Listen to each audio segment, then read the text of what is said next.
Hi everyone and welcome back to the channel. Now if you haven't seen Froomey's comments on his new bike, it's pretty refreshing to see a pro rider out there being honest about his equipment and not just butt-licking sponsors like all the others are. The downsides to disc brakes, the constant rubbing, the potential for mechanicals, the overheating, the discs becoming a bit warped. And I left a comment on the video saying, I think you're dead right, I agree.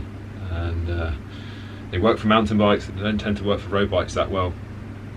And I said on there to someone that replied to the comment that the application is completely different. You've got different lever ratios, piston throws, and it's, as a thermal issue, it's completely a different ball game. Now, in Chris Froome's comments about the rubbing, piston retraction, and inconsistent piston travel is mainly down to heat, and it is a completely different ball game from mountain bikes, because the mountain bikes you might be going from 30 k's an hour to a stop. A road bike could be 60-70 k's an hour, and braking energy, thus heat, is directly proportional to kinetic energy, and kinetic energy increases with velocity squared. So if you go from 30 to 60 k's an hour, which is double the speed, you are not doubling your braking energy, you are quadrupling it. So you could say, as in very layman's terms, that the road application is 4 times harsher in terms of thermal issues than the mountain bike. Now compound that problem with the weight weenie syndrome that has infested this sport since day one. You're asking a smaller, lighter caliper, a smaller diameter disc to get rid of 4 times the heat you might get in a mountain bike. And very crudely you could say that if you've got half the thermal mass or half the surface area on your road disc compared to the mountain bike disc, and also the caliper body, then the problem is around 8 times harder to achieve in road and mountain bikes. Not only the thermal issue is a problem, it comes down to force required as well. So obviously with a disc brake you've got quite a small clamping diameter relative to the tyre contact patch on the road, which is a bigger diameter. So when you transfer your finger force from the lever to the caliper, you need quite high mechanical advantage. And it doesn't matter whether you've got rim brake, disc brake, hydro or mechanical, the brake and caliper system is just lever mechanics, right? So it works on the principle of mechanical advantage, transferring a longer throw at the brake lever to a smaller throw at the caliper, but you get a force amplification, a mechanical advantage, okay?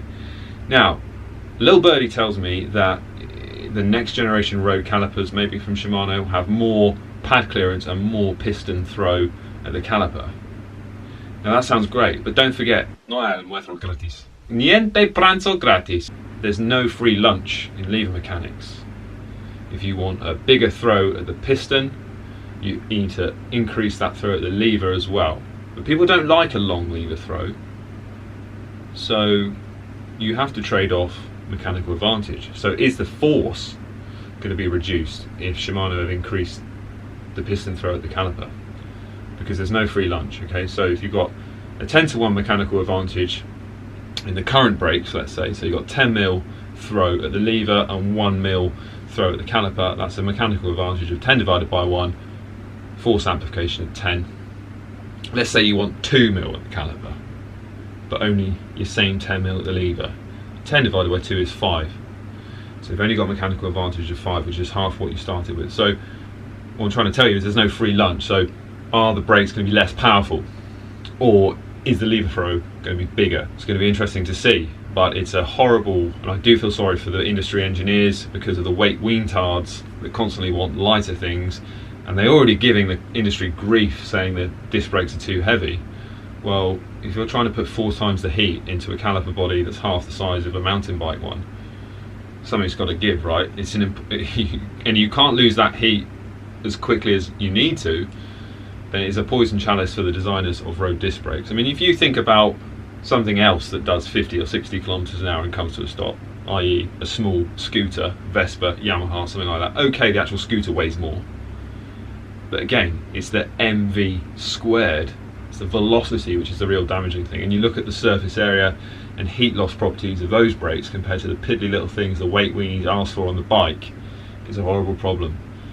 But no manufacturer wants to come and say, look, here's a caliper body that weighs a little bit more, but don't worry, it's going to lose the heat better and be more reliable. The weight weenies just won't have it, and that is the syndrome we need to get out of the sport. Anyway, see you in the next one.